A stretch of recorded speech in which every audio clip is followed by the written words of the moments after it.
എല്ലാവർക്കും നമസ്കാരം. സൗരയൂഥം പോലുള്ള ഗ്രഹവ്യവസ്ഥകൾ എങ്ങനെ രൂപം കൊള്ളുന്നു എന്ന് നിങ്ങൾ എപ്പോഴെങ്കിലും ചിന്തിച്ചിട്ടുണ്ടോ? യൂറോപ്യൻ സ്പേസ് ഏജൻസിയുടെ ഗായ സ്പേസ് ടെലിസ്കോപ്പ് ഈ ചോദ്യത്തിന് ഉത്തരം നൽകാൻ സഹായിക്കുന്നു. ഈ ദൂരദർശിനിയിലൂടെ നമുക്ക് ഈ ധൂളിയാർന്ന പ്രപഞ്ച കാഴ്ചകളിലേക്ക് ഒരു റിൽസ്കൽ എത്തിനോട്ടം ലഭിക്കുന്നു. നമ്മുടെ കൊളാഷിൽ കാണുന്ന 32 ശിശുനക്ഷത്ര വ്യവസ്ഥകളും ചുറ്റുമുള്ള പ്രോട്ടോപ്ലാനറ്ററി ഡിസ്കുകളും നമ്മുടെ സൗരയൂഥത്തിന്റെ രൂപീകരണഘട്ടത്തെ ഓർമ്മിപ്പിക്കുന്നു. ഈ യുവനക്ഷത്രങ്ങളെല്ലാം വാതകത്തിന്റെയും പൊടിയുടെയും വിശാലമായ മേഘങ്ങളിൽ നിന്ന് രൂപം കൊണ്ടവയാണ്. ഗുരുത്വാകർഷണത്താൽ ഈ മേഘങ്ങൾ തകരുകയും വേഗത്തിൽ കറങ്ങി ചൂടുള്ളതും സാന്ദ്രവുമായ കേന്ദ്രങ്ങളായി മാറുകയും ചെയ്തു. ഇവയാണ് പിന്നീട് നക്ഷത്രങ്ങളായി മാറിയത്. ഈ നക്ഷത്രങ്ങൾക്ക് ചുറ്റുമുള്ള പ്രോട്ടോപ്ലാനറ്ററി ഡിസ്കുകളിൽ അവശേഷിക്കുന്ന വസ്തുക്കൾ ഒത്തുചേർന്ന് ഗ്രഹങ്ങളായി രൂപപ്പെടുമെന്ന് പ്രതീക്ഷിക്കുന്നു. എങ്കിലും ഈ ഡിസ്കുകളിലെ പൊടിയും വാതകവും കാരണം ഗ്രഹങ്ങളെ കണ്ടെത്തുന്നത് ഇതുവരെ വളരെ പ്രയാസകരമായിരുന്നു. ഇവിടെ കാണുന്ന ഓറഞ്ച് പർപ്പിൾ നിറത്തിലുള്ള 32 ശിശുനക്ഷത്ര വ്യവസ്ഥകൾ ആൽമ ടെലിസ്കോപ്പ് കണ്ട കാഴ്ചകളാണ്. താരതമ്യത്തിനായി 1 ദശലക്ഷം വർഷം പഴക്കമുള്ള നമ്മുടെ സൗരയൂഥത്തിന്റെ റഫറൻസ് ചിത്രവും താഴെ വലതുവശത്ത് നൽകിയിട്ടുണ്ട്. ഇവിടെയാണ് ഗായയുടെ പ്രാധാന്യം. 98 യുവനക്ഷത്ര വ്യവസ്ഥകളിൽ 31 എണ്ണത്തിലും ഗായ ചില സൂക്ഷ്മചലനങ്ങൾ കണ്ടെത്തി. ഇത് അദൃശ്യരായ കൂട്ടാളികളുടെ സാന്നിധ്യത്തെ സൂചിപ്പിക്കുന്നു. യുവനക്ഷത്ര വ്യവസ്ഥകളിലെ ഈ സൂക്ഷ്മചലനങ്ങൾ ഗ്രഹങ്ങളുടെയോ മറ്റു വസ്തുക്കളുടെയോ ഗുരുത്വാകർഷണ സ്വാധീനം മൂലമാണ് സംഭവിക്കുന്നത്.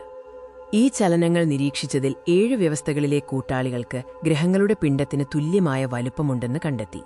നമ്മുടെ ശിശു സൗരയൂഥത്തിലെ വ്യാഴത്തിന്റെ ഭ്രമണപഥം സിയാൻ നിറത്തിൽ കാണിച്ചിരിക്കുന്നു. 8 വ്യവസ്ഥകളിലെ ഡാറ്റ ബ്രൗൺ ഡ്വാർഫുകളുടെ സാന്നിധ്യവുമായി കൂടുതൽ യോജിക്കുന്നു. ബ്രൗൺ ഡ്വാർഫുകൾ ഗ്രഹങ്ങളെക്കാൾ വലുതും നക്ഷത്രങ്ങളെക്കാൾ ചെറുതുമായ വസ്തുക്കളാണ്.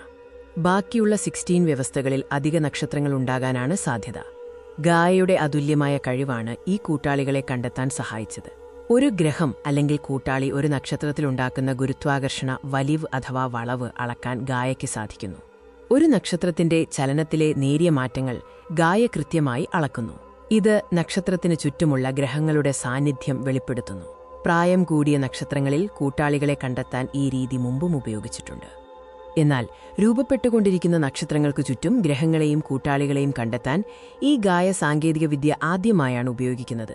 ജർമ്മനിയിലെ യൂറോപ്യൻ സദേൺ ഒബ്സർവേറ്ററിയിലെ മിഗ്വൽ വിയോക്യുവിന്റെ നേതൃത്വത്തിലുള്ള സംഘമാണ് ഈ നേട്ടം കൈവരിച്ചത്. ഈ പുതിയ കണ്ടെത്തലുകൾ ഗ്രഹരൂപീകരണ ഗവേഷണ രംഗത്ത് വലിയ പ്രത്യാഘാതങ്ങൾ ഉണ്ടാക്കാൻ സാധ്യതയുണ്ട്. ഇതിലൂടെ നമുക്ക് ഗ്രഹങ്ങൾ എങ്ങനെ രൂപം കൊള്ളുന്നു എന്നതിനെക്കുറിച്ച് കൂടുതൽ മനസ്സിലാക്കാൻ കഴിയും. ഗായയുടെ ഓൾ സ്കൈ വലിയ തോതിലുള്ള സർവേ ഒറ്റത്തവണയായി കുറച്ച് നക്ഷത്രങ്ങളെ മാത്രം ലക്ഷ്യമിടുന്ന ചെലവേറിയ ഗ്രൗണ്ട് അധിഷ്ഠിത തിരച്ചിലുകളിൽ നിന്ന് വ്യത്യസ്തമായി നൂറുകണക്കിന് രൂപപ്പെടുന്ന നക്ഷത്രങ്ങളെയും കൂട്ടാളികളെയും പഠിക്കാൻ ടീമിനെ സഹായിച്ചു. ഗായയുടെ ഈ കഴിവ് നക്ഷത്രങ്ങളുടെയും ഗ്രഹങ്ങളുടെയും രൂപീകരണത്തെക്കുറിച്ചുള്ള പഠനത്തിൽ ഒരു വിപ്ലവം സൃഷ്ടിക്കുകയാണ്.